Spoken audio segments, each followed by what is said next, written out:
Good morning. My name is Doyle Dobbins, and on behalf of the First Unitarian Church of Wilmington, Delaware, I welcome you to our service today, which is both in person, it's great to see all of you, and it's also online for those of our community that are at home. Now, at this point in our service, we often talk about our diversity and kind of go into detail about it. But today I'm just going to say, we believe in diversity. We thrive on diversity. And you, with all of your diversity, are welcome. Our theme for today is Now is the Time for Courageous Change. This is also the theme for our Guest at Your Table program, and today is our kickoff for that program. Our October 6th e-blast was our effort to tell you in advance about the program and provide some basic information. For many years, October and November have been our time as a community to learn about the worldwide work of the Unitarian Universalist Service Committee, and we often refer to it as UUSC. So this is our time to learn about UUSC's work and to renew our commitment to support that work. Now, when we think of guests at your table, we often think of these little boxes. Now, we're not using little boxes this year, but if you look around the sanctuary, you'll see that some of them are located in different places. This is a good symbol. It reminds us of why we have guests at your table. But also today, we are pleased that our minister, Larry Piers, will be speaking to us on the theme, Now is the Time for Courageous Change, and he will be sharing some of his insights about the work of UUSC. In addition, Beverly Baxter will have our stewardship moment today, and she will be talking about one specific situation where UUSC is very involved, basically on the other side of the world, but they're working on our behalf. As an organization, UUSC is our Unitarian Universalist vehicle for promoting our values and principles around the world, especially in the area of human rights and social justice, which also includes climate justice, economic justice, disaster justice, refugee and immigration justice, and policy justice.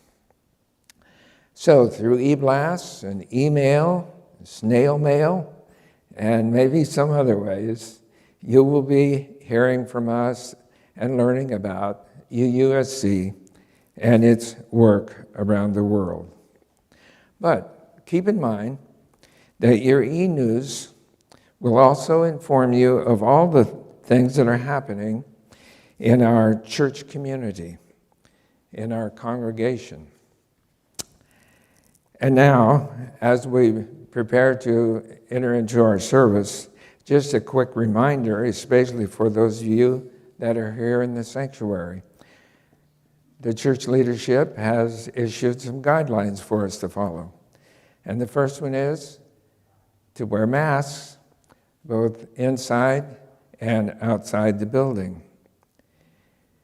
There will be no coffee hour, and we ask that you not gather in the building, but you may gather outside on the walkway, but we actually prefer that you gather on the lawn and chat and exchange ideas and stories and greet each other and whatever you're inclined to do. But we invite you to always wear your mask and practice social distancing. Now, during the hymns, we will not be singing, but you are invited to express yourself either through movements or through humming hemming, humming, get my tongue tangled sometimes, but by humming or by just sitting quietly and listening to the music. So we want you to know that we are trying to take the utmost care to keep everybody safe during this period of time. So thank you for following the guidelines. And now let us carefully and quietly listen to the prelude music.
Good morning. I want to add my welcome to Doyle's welcome, whether you're joining us online or here in our sanctuary. May you feel the warmth of our being together. May you feel in your own heart a connection to one another and to why it is that we gather. We gave permission to those who are gathering in the building today to pick up an instrument on the table in the back that we will use during our offertory. So keep those nearby. And those of you who are online, this might be a time to scurry into the kitchen, get some wooden spoons, some pots and pans, so that when we sing our offertory, you can join us with that. We affirm that love is our greatest purpose. Accepting one another is the truest form of faithful living. The search for truth is our constant star. We pledge our hearts, our minds, and our hands to challenge injustice with courage, to find hope in times of fear, and to live out our Unitarian Universalist values every day as a beloved community.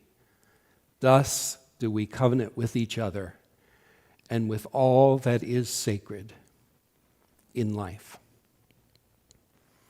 I do have to take a moment now to share some sad news that some of you may not have heard yet. Our cherished member, Sally Hamburger, passed away this past week, last Thursday.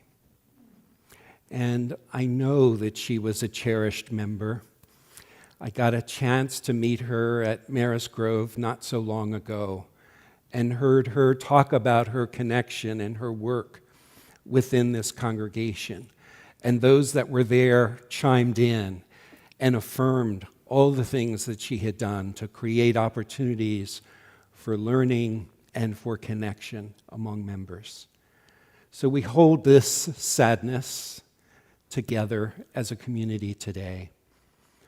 And we also hold in our hearts Erin, her husband, and her 2 daughters as well.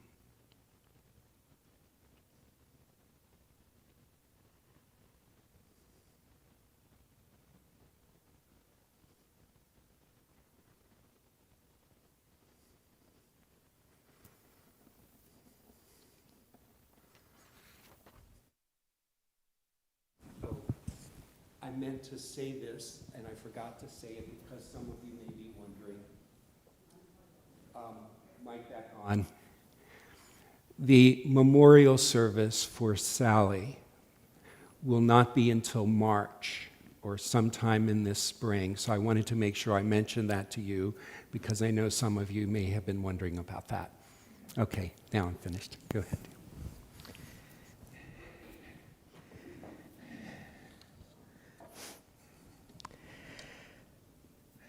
I might just add that whenever a good friend passes, or even a family member, I immediately start thinking about memories. Memories are good. And I'm thinking right now about memories of Sally and all the things that we did together throughout the years here in this church. As we prepare to light our chalice, you are invited to light your chalice at home if you have one. But before we light the chalice, let us view a short video from a few staff at UUSC. UUSC is an 80-year-old international human rights organization grounded in the principles of Unitarian Universalism and the Universal Declaration of Human Rights. UUSC partners with over 50 locally led grassroots organizations around the world to advance human rights. We work with communities affected by natural disasters and humanitarian crises, including ethnic minorities facing a campaign of genocide in Burma. We partner with First Indigenous peoples to advance their right to self-determination in systematically addressing the loss of their homes, their livelihoods, and their cultures due to the impacts of climate change. And we support the right to safety, dignity, and justice for Central Americans in Central America, along the migration route, and in the United States. We can only do this work because of the support of individuals and congregations like you. Please join us.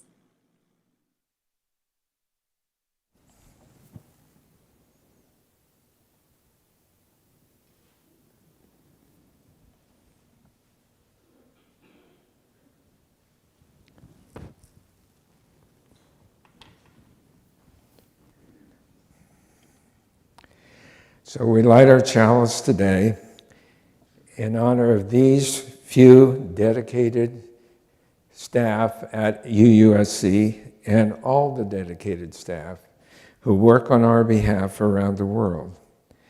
So we light the chalice as a symbol of our intentions to be engaged with them in making a difference in our world for human rights and social justice.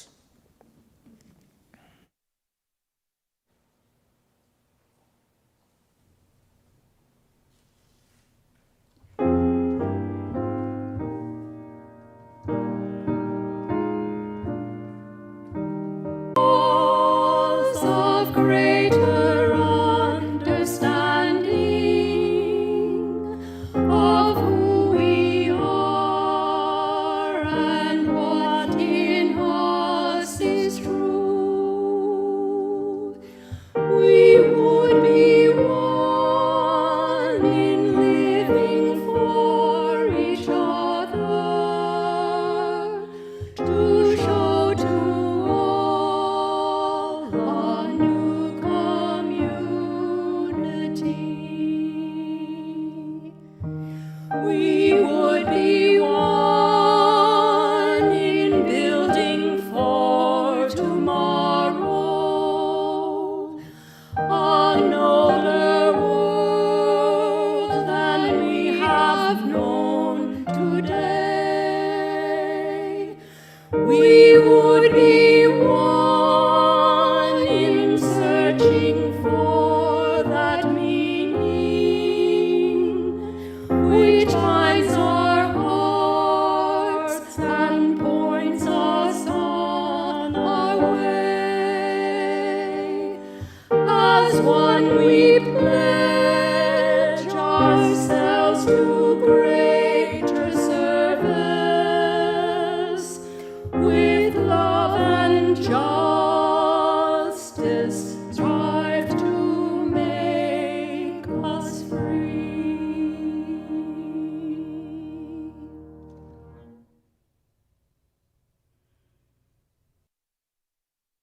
Please join with me now in affirming our mission.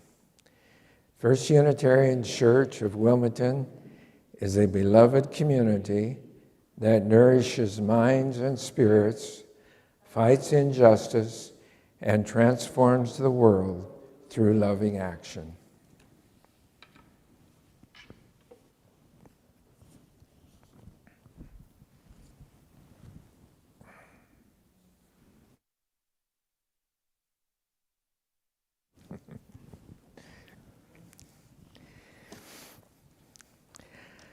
Our time for all ages today is actually a video from UUSC, and it's presented by Laura Randall. You may remember Laura, as she was our guest speaker 2 years ago. We are pleased to have her introduce the 4 guests for our Guest at Your Table program this year. The 4 guests are stories of hope and stories of courageous change.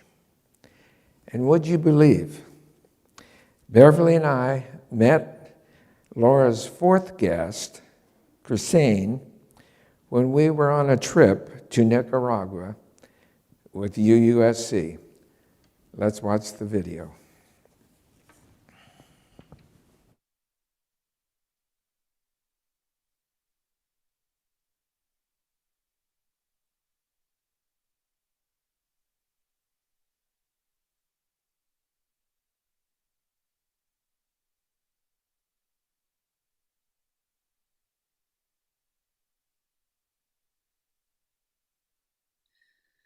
In today's story, I want to introduce you to 4 people who live in different parts of the world, but are all working with UUSC to help their communities have more justice and more resilience.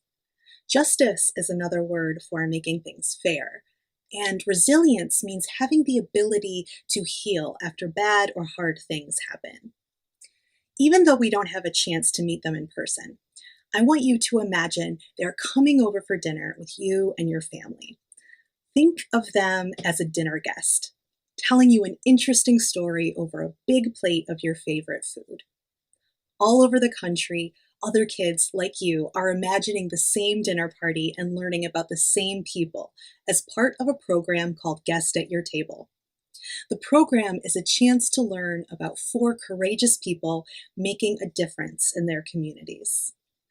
This year, the 4 people we're going to meet are Axel, Myra, Maina, and Christian. First, I want to introduce you to Axel, who lives in Missouri. Axel works with the people who work in the food processing factories in the Midwestern United States. Many of the food service workers Axel works with are immigrants and refugees. Without them, we wouldn't have a lot of the food we find in our grocery stores. They feed our whole country.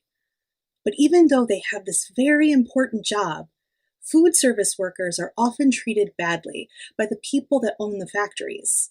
They don't make much money, they're forced to work for a long time without breaks, and they had to work all through the COVID pandemic without many of the simple items that would have helped them be safer from the virus. To fight back against these unfair conditions, Axel is helping to organize people who work in these food processing factories so they can work together to get better working conditions for themselves and their communities. Next, I want to tell you about Myra, an activist who lives in the United States now, but she's originally from a country called Burma. Burma is also sometimes called Myanmar. When Myra was a little girl, her village was attacked by the country's military, and she was forced to flee her house along with her family. They weren't able to bring anything with them when they ran, and they all had to travel through the forest for many days before they reached the country next door. Eventually, Myra was able to move to the United States. Now that she is safe, Myra speaks out on behalf of the many people still in Burma who are facing the same military violence that Myra went through as a little girl.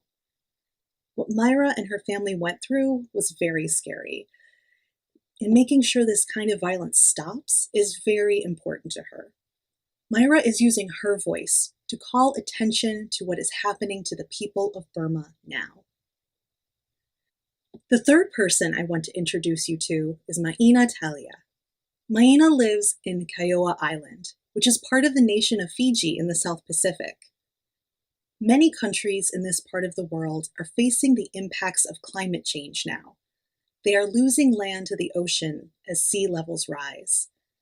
Kiowa Island has a higher elevation than many of its neighbors. This means that Kiowa Island will be a safer place to live as sea levels continue to rise. In order to prepare for welcoming new people to Kiowa Island, Maina and the members of the Kiowa Island Community Organization are working together to create community resilience by making plans and planting trees that will help the island withstand the forces of climate change. Lastly, I want to introduce you to Christian, who's from Nicaragua. In Nicaragua, many farmers have a hard time making a living because giant agricultural companies own the land, the farming equipment, and even the seeds. Christian and the other women in their farming cooperative are doing things a little bit differently. They care for their own land. They use traditional farming practices that do not harm the soil, and they plant a variety of different kinds of seeds that have been used by their communities for generations. This way of farming helps the land heal and helps women gain financial and social independence. Christian is helping her community build resilience from both climate change and violence against women with their feminist farming cooperative. I hope these stories were a chance to learn about the challenges this year's 4 guests are facing and how they are fighting for what is fair and for what is right, while also helping their communities become more resilient. Through Guest at Your Table, your congregation and other congregations around the country are helping provide the guests with the resources to do their work. Together, we can make a better and fairer world. Thank you.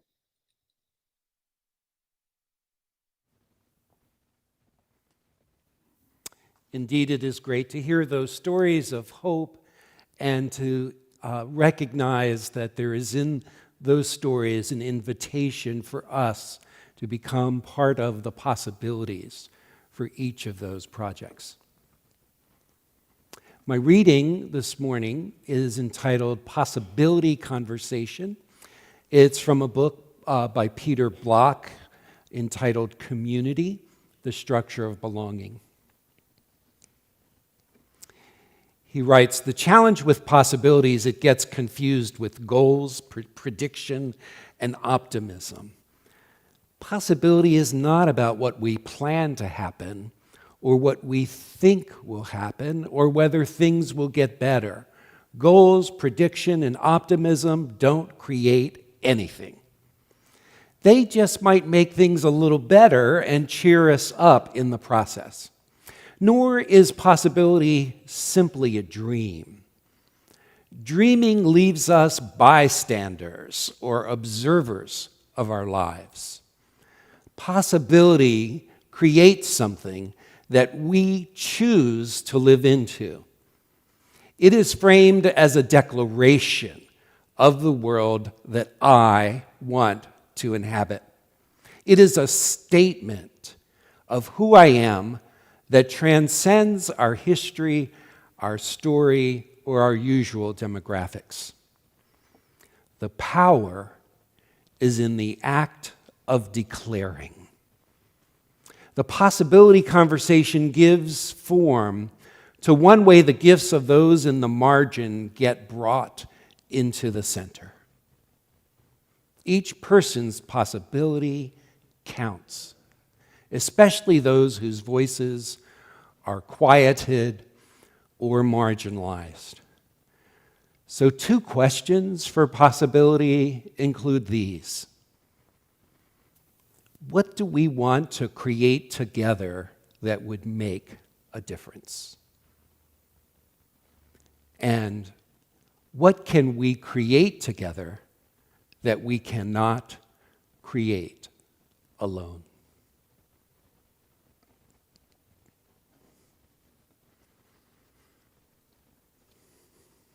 Let us join now in a time of prayerful meditation.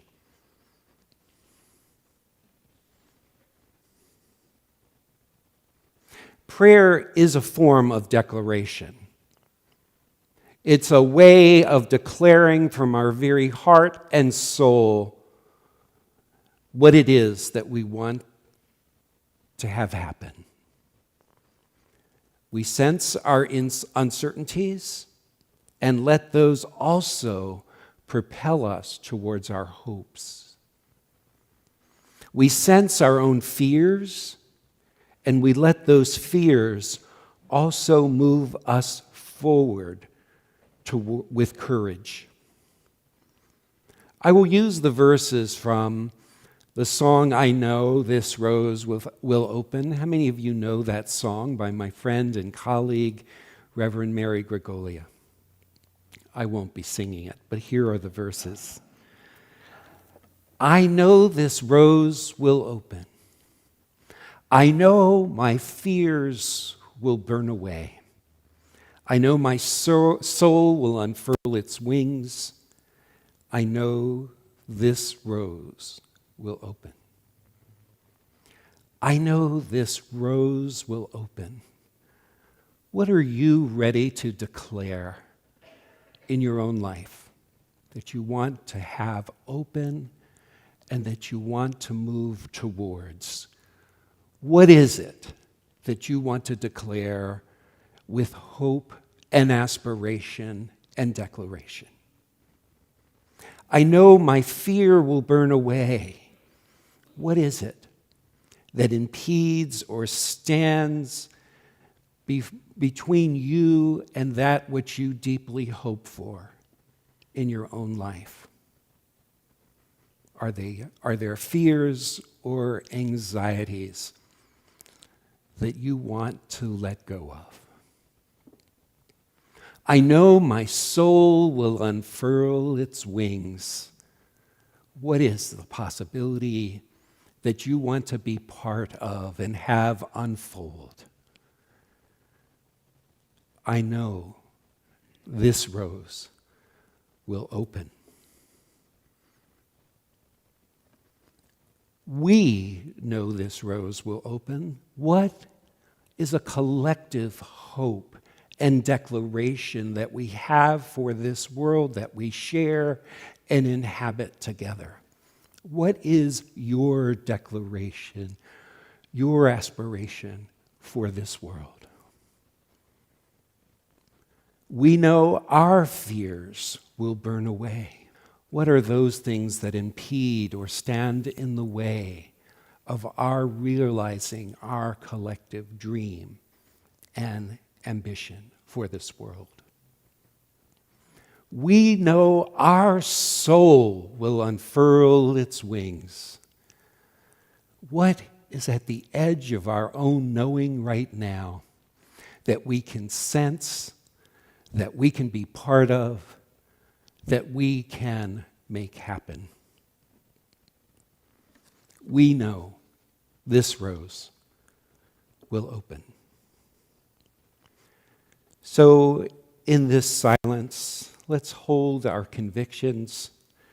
Let them find roots in the deep connections of our own heart's commitments.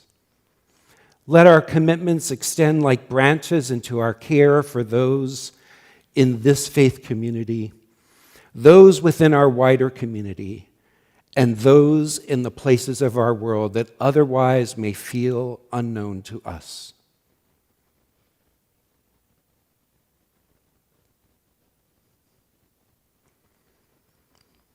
And following the shared silence, we will have an opportunity to name aloud or in the chat those who we want to extend our special care and compassion this morning. So let us now join in a shared silence together.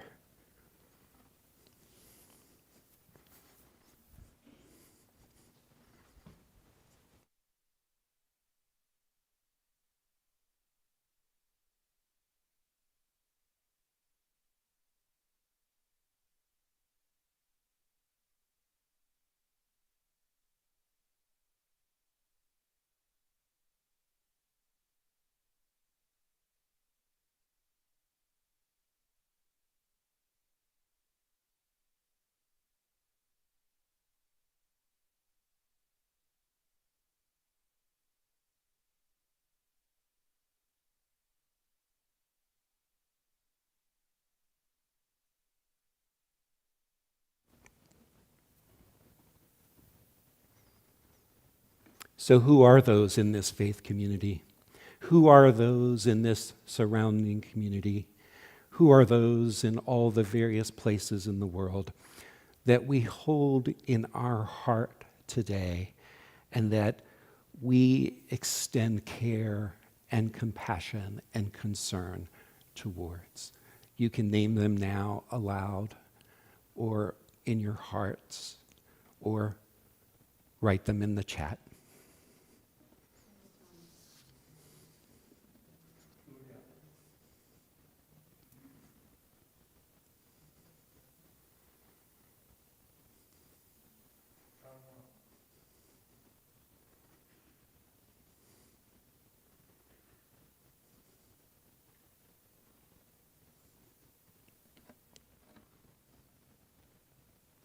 May all whose names were spoken and those unspoken experience our care and compassion for them.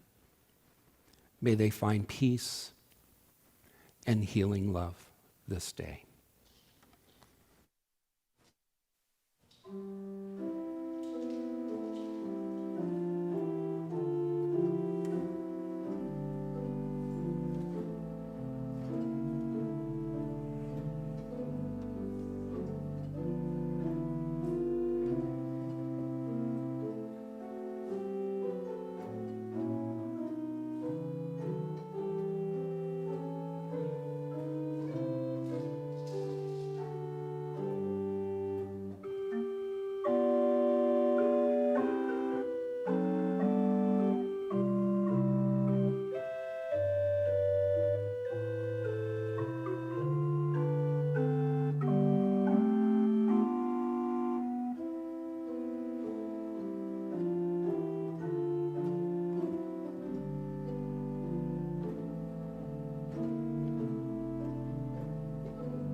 The Rabbi Hillel is often quoted as saying, "If I am not for myself, then who will be for me?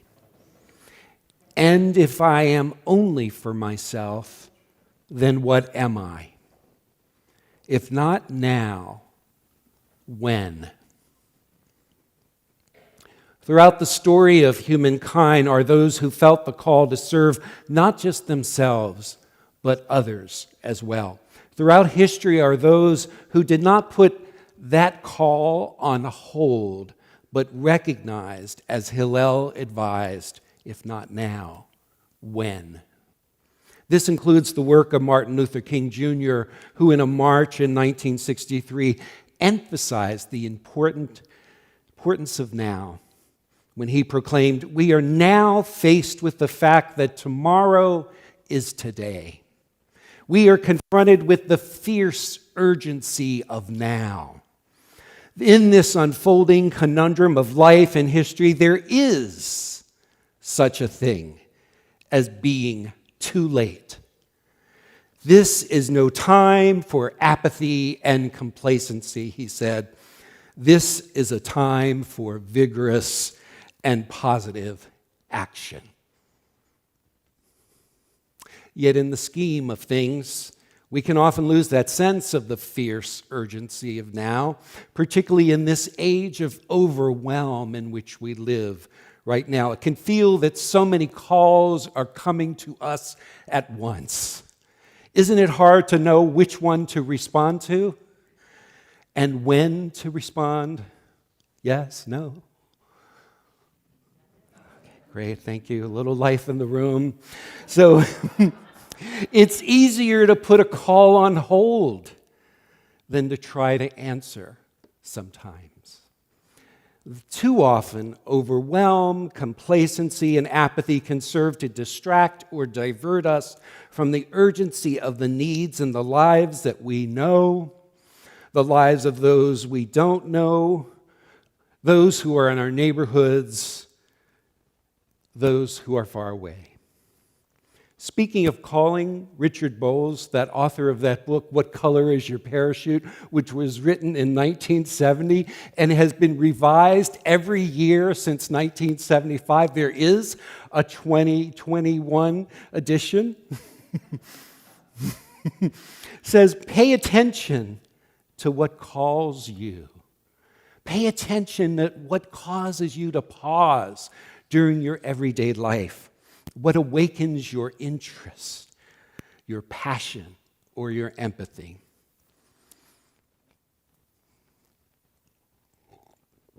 The immensity, let's face it, the immensity of what could possibly or potentially call us in the moment that we are in, the interconnectedness of all of the issues and concerns feel to me like trying to separate strands of spaghetti in a bowl.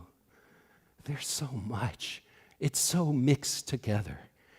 Yet, I think there are ways that we can find particular ways to separate a strand and capture a focus and put our energy into some specific ways to make an impact in the world.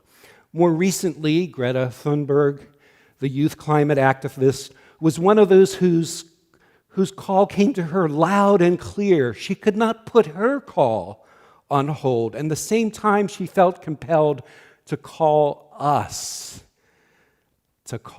out from our overwhelm, our distraction, and our competing commitments.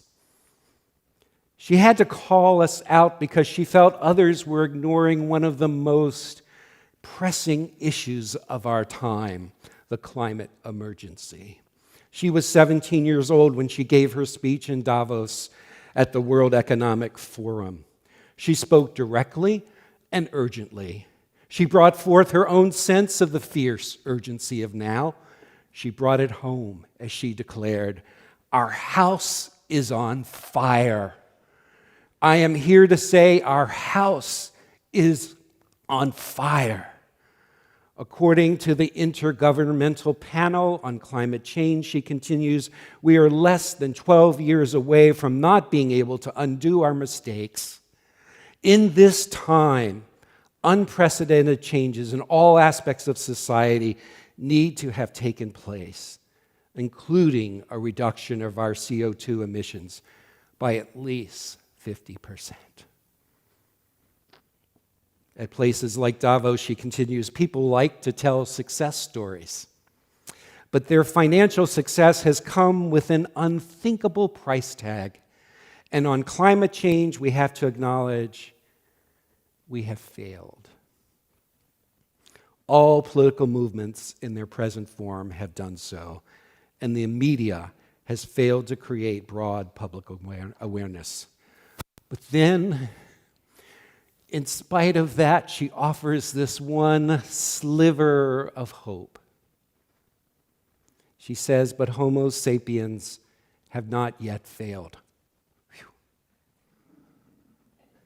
Yes, we are failing, but there is still time to turn everything around.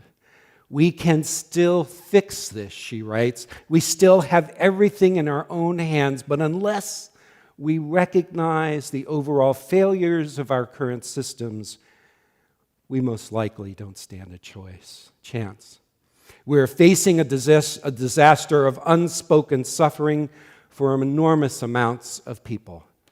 And then she concludes, and now is not the time for speaking politely or focusing on what we can or cannot say. Now is the time to speak clearly. Her frankness was prophetic, and like the words of most prophets, we'd rather not hear their frankness and their urgency. Yet it is those who answer a call and act prophetically that can often mobilize others, like Martin Luther King Jr. did, like Greta Thunberg did. In another time, more than 80 years ago, at another critical moment in history, others felt the urgency of a call that they could not merely ignore. Reverend Waitzel and Martha Sharp, a Unitarian minister and his wife, a social worker, left the comfort of their Wellesley, Massachusetts home, and their routines of work and family in order to rescue Jews, dissidents, men, women, and children from the horrors that were beginning to unfold in Nazi Germany. In 1939, they left their 2 children behind in the care of members of their parish, thinking that they would be gone for just some months. Instead, their mission, which they conducted under great potential peril to their own lives, lasted for 2 years. When asked by the Unitarian Association president at the time to help them in this mission, 17 other people declined. The Sharps accepted. Their story is not well known unless you happen to have seen the PBS movie that was done about 7 years ago, Defying the Nazis, the Sharps War. When I lived in the Boston area, I actually had many opportunities to meet in the Sharps room at the Wellesley Unitarian Society.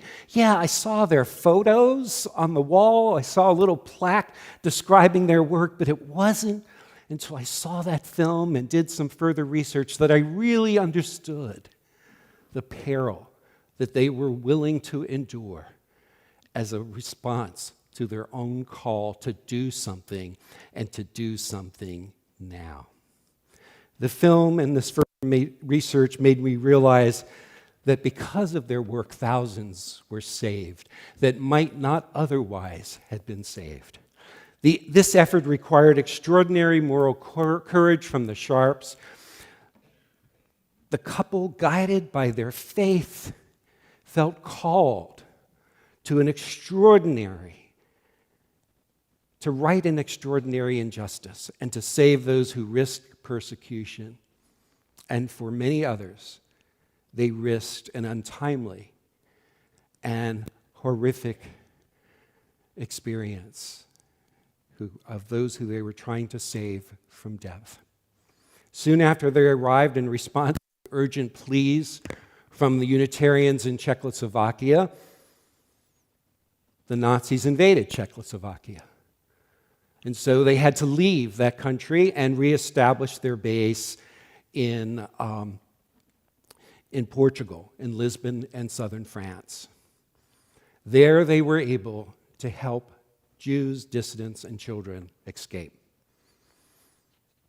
At a time when the established Christian religion in Germany, Europe, and even the Americas remained almost silent, oblivious and inert while Jews were being publicly harassed, depicted as nefarious and less than human, at the time when Jews were being isolated and ghettoized, deported to concentration camps, suffered untellable horrors and death, this couple did not stand idly by. They were compelled to respond to the call. We need stories like that of Waitzel and Martha Sharp. We desperately need stories like that now that demonstrate to us what moral courage looks like in action. We need stories like this that demonstrate to us what it is like to sense the fierce urgency of now. Now.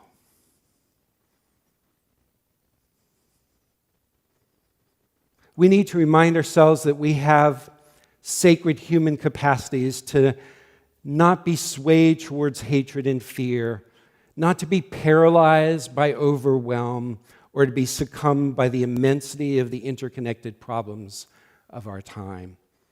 we can choose to respond with unmitigated compassion in whatever small but significant way that we can. We have this capacity to respond, to make a holy response to what calls to us and calls us out in our particular historical moment. As is often the case when people like the Sharps, King, Thunberg respond to the urgency of their call, their example often ignites the call in the hearts of many others and give rise to movements and organizations that can enable and empower others to act. After the Sharps left Europe, the American Unitarian Association's Robert Dexter and his wife Elizabeth embarked on a 10-country fact-finding mission. And this mission led to the founding of the Unitarian Service Committee, which we now know as the Unitarian Universalist Service Committee. Since many of the refugees fled their homes and countries without identification papers, they needed to cross borders. And so the Lisbon office concentrated especially on helping them obtain replacement papers so they could move on. So travel documents needed to be issued by the Unitarian Service Committee itself. And to make the papers look official, they felt that they needed a seal for the papers and a badge for the agents moving the refugees to freedom. So Hans Deutsch, an Austrian refugee artist, worked in Lisbon and was asked to create one. And the result is what we now call our flaming chalice symbol. Oftentimes, it's pointed that organizations have a DNA, that they seem to replicate what their central purposes and approaches are from their founders. And this is certainly the case with the Unitarian Universalist Service Committee, who have carried on the work of the Sharps and the early Unitarian Service Committee in some ways that are characteristic of their founding and in other ways are responsive to the particularities of our historical moment. The most recent mission of the UU Service Committee states that the UUSC advances human rights and social justice around the world, partnering with those who confront unjust power structures and mobilizing to challenge oppressive policies. Their work is grounded in the belief that all people have inherent power and dignity.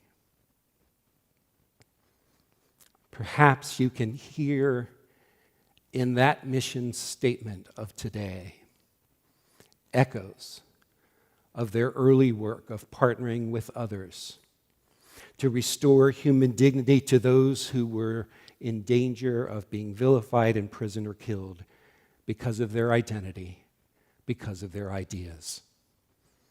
Today, the UUSC continues to defend the rights of those who are at risk due to criminalization and systemic oppression of people based on their identity.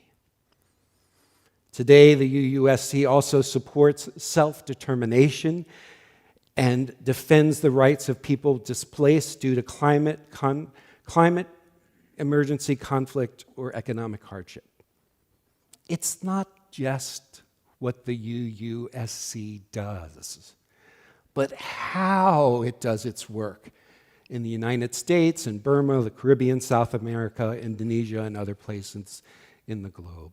You see, the UUSC likes to say that they want to create eye-to-eye relationships with frontline grassroots movements across the world that support marginalized communities in determining their steps for the future. They aim to leverage whatever power and privilege they might have to amplify the voice of the most marginalized. They aim to create opportunities for decision-making and self-determination. They aim to defend the rights of those who, because of their identity or oppressive systems, oftentimes are criminalized. They aim to respond to those most impacted by the climate emergencies and the migration that often happens as a result in our world. In fact, some of how the UUSC does their work with community partnerships, with their eye-to-eye relationships, is consistent with some of the ways that this congregation also partners with other organizations in our local community to do our work here, our work of justice, our work of compassion as well. So we can partner with UUSC to do this work and support the ways that they go about doing their work. And that's the focus of the Guest at Your Table effort of this next month or so happening in our congregation and many other UU congregations across the country. Guest at Your Table is a concrete expression of our solidarity with others. Solidarity is always about relationships. We cannot be in solidarity alone. We need to continually ask, who are we in solidarity with, and what defines that relationship? That's why I like the metaphor and the image of inviting a guest to your table to hear their stories, to recognize their context, to hear within their aspirations your own aspirations as well. Solidarity always requires us to be intentional about our commitments. We need to ask, what's the aim of our solidarity? And where do these particular commitments come from?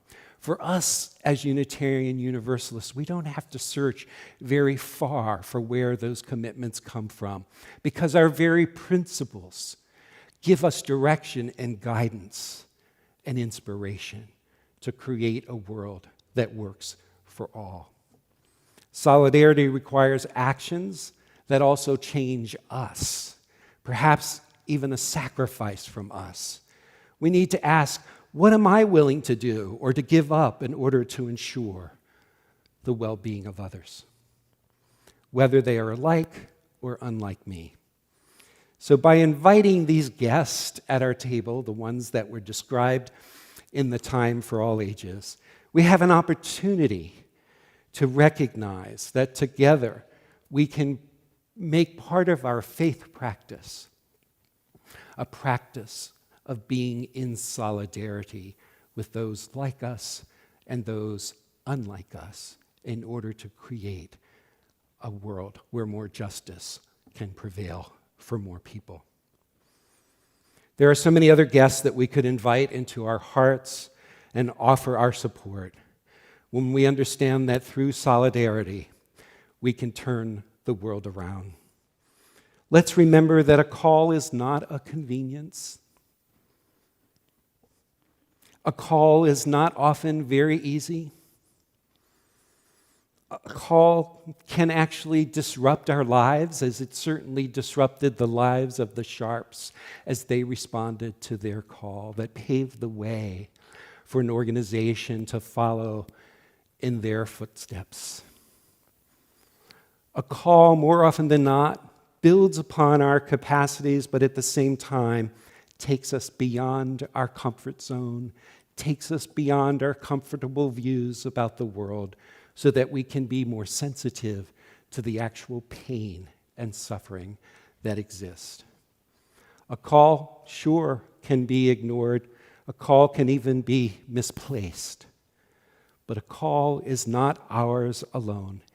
It's on behalf of someone beyond ourselves, is empowered by a Holy Spirit of justice, a wider love that moves us to live out a compassion broader than our own, and a strength that challenges us towards what could be. So let's be open to hearing that call during these next several weeks, a call that we can respond to in many ways, one of which is responding to the Guest at Your Table program and giving support to the UUSC.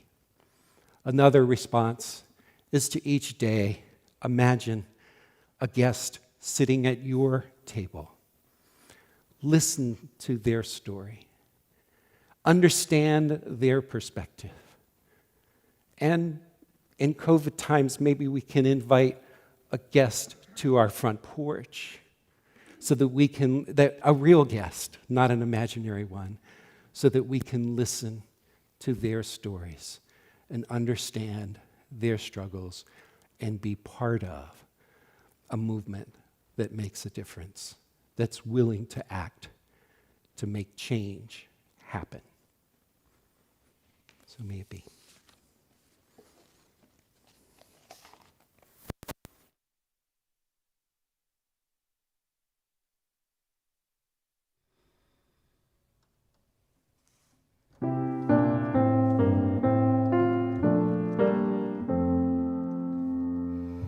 Our world is one world.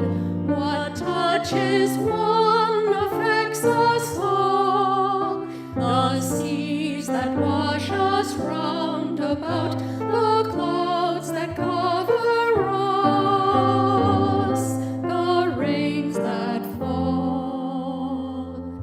Our world is one world. The thoughts we think affect us all. The way we build our attitudes with love or hate, we make a bridge or wall.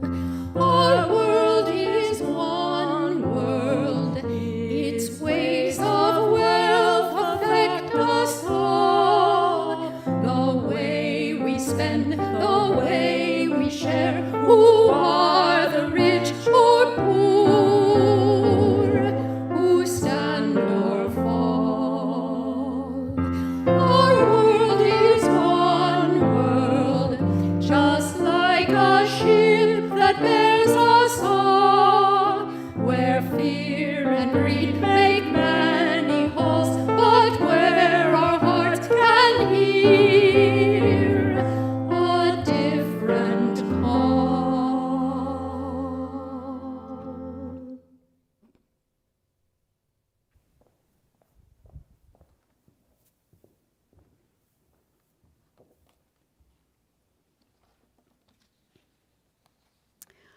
Our stewardship reflection today is not about today's offering, which will be for the work of the church. Rather, it is about what we are doing for the next 5 weeks, our Guest at Your Table program. During this time, you will learn more about the Unitarian Universalist Service Committee's human rights work around the world.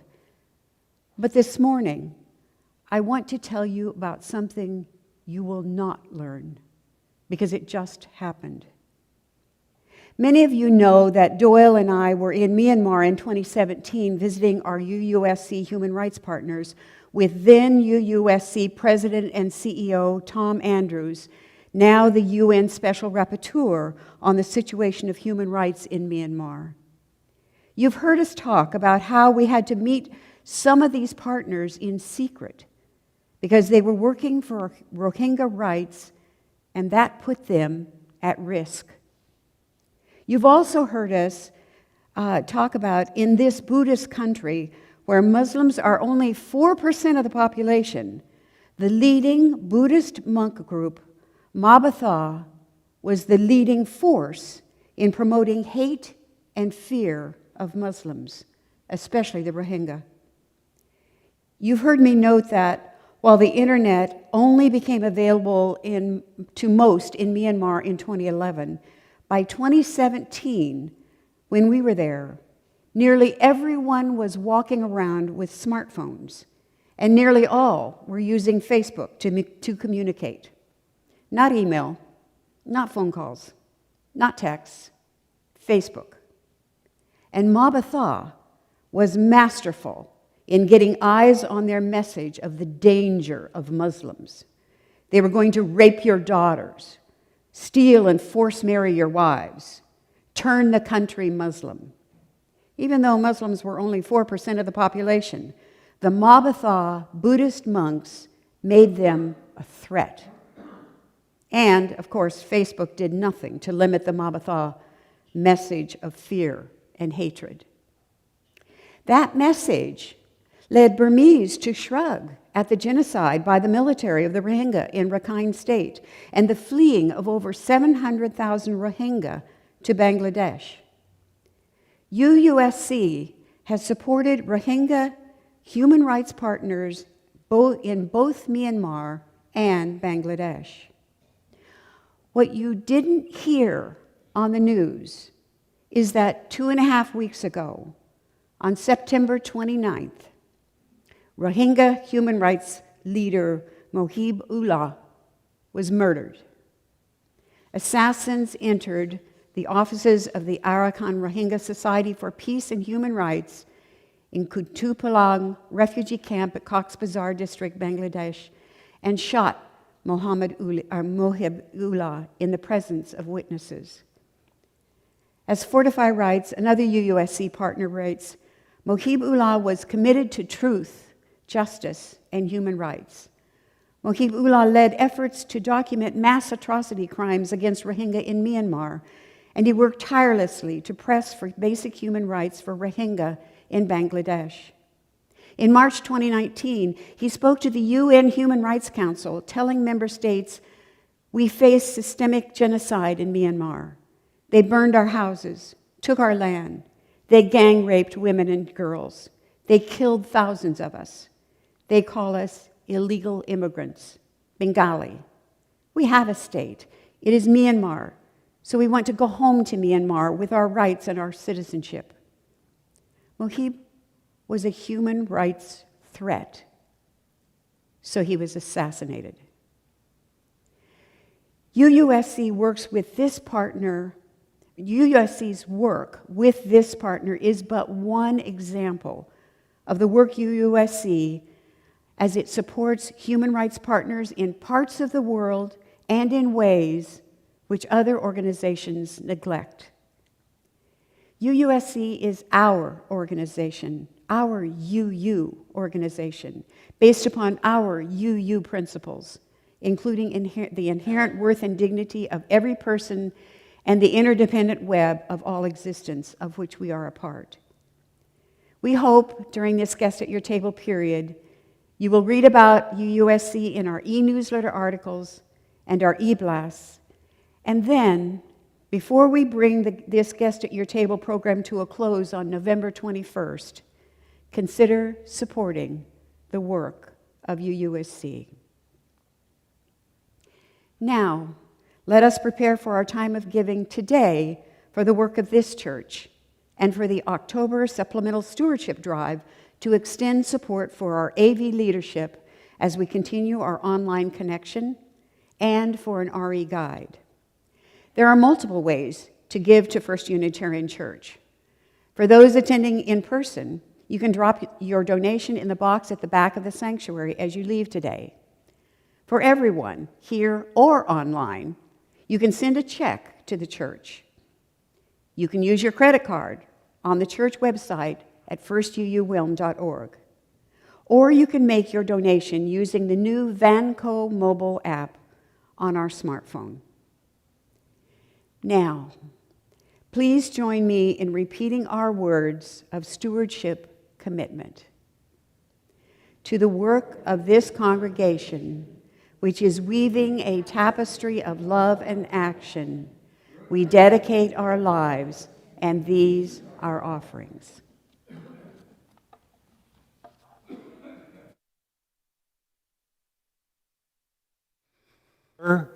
Before our offertory music,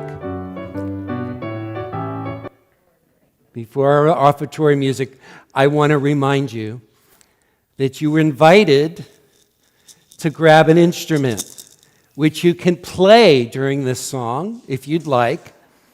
And if you're at home, pots and pans or whatever instruments are available are fine as well. I want to remind you that we're doing our first virtual cafe today at around 11:45 that will feature Nancy Pinson and some of our artists. So if you're here in the building, you can hang around and we'll gather in the sanctuary in the same way that you're gathered now. And if you're at home, that will be online as well. So now, our offertory music.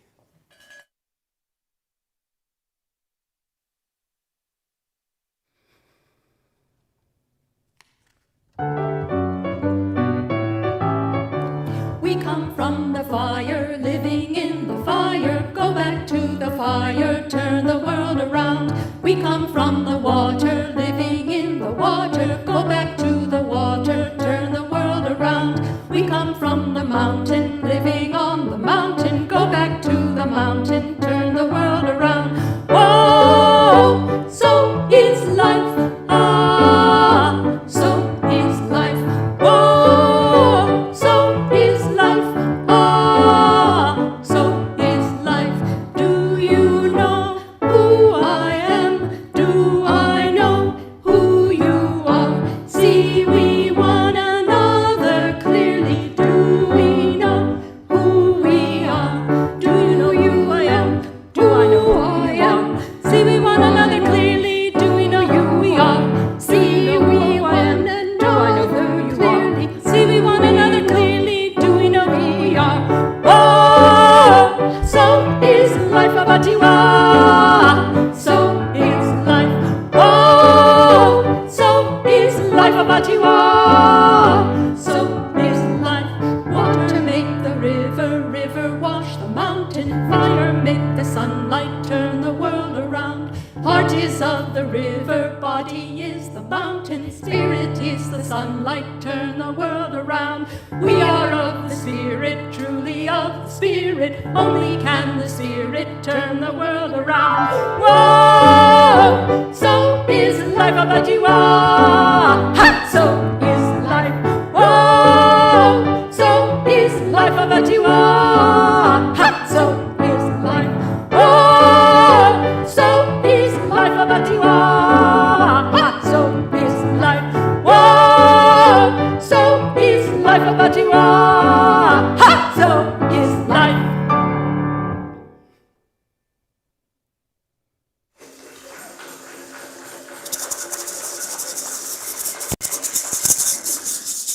Let the record show that there was dancing in the aisles. So we come to the close of our worship service with these words by Theodore Parker. Be ours a religion which, like sunshine, goes everywhere. Its temple, all space. Its shrine, the good heart. Its creed, all truth. Its ritual, works of love. Its profession of faith, divine living.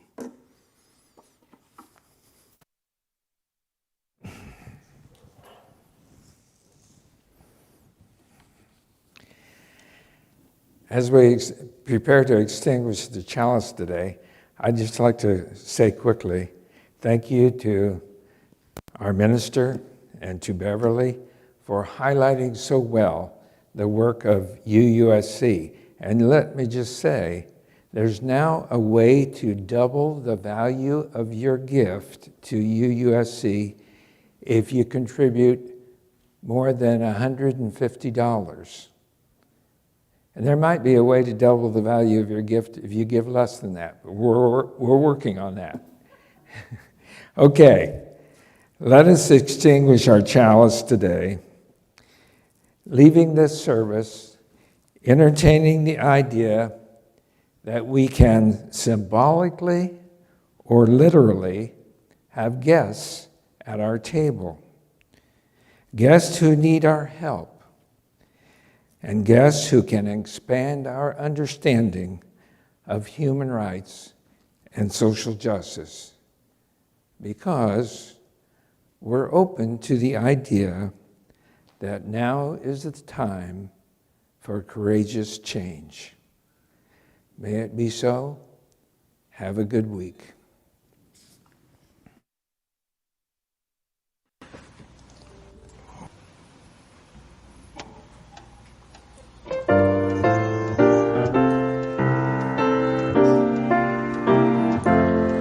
We walk in love, united in Christ. We join our hands and lift up one voice. We speak the truth with strength and compassion.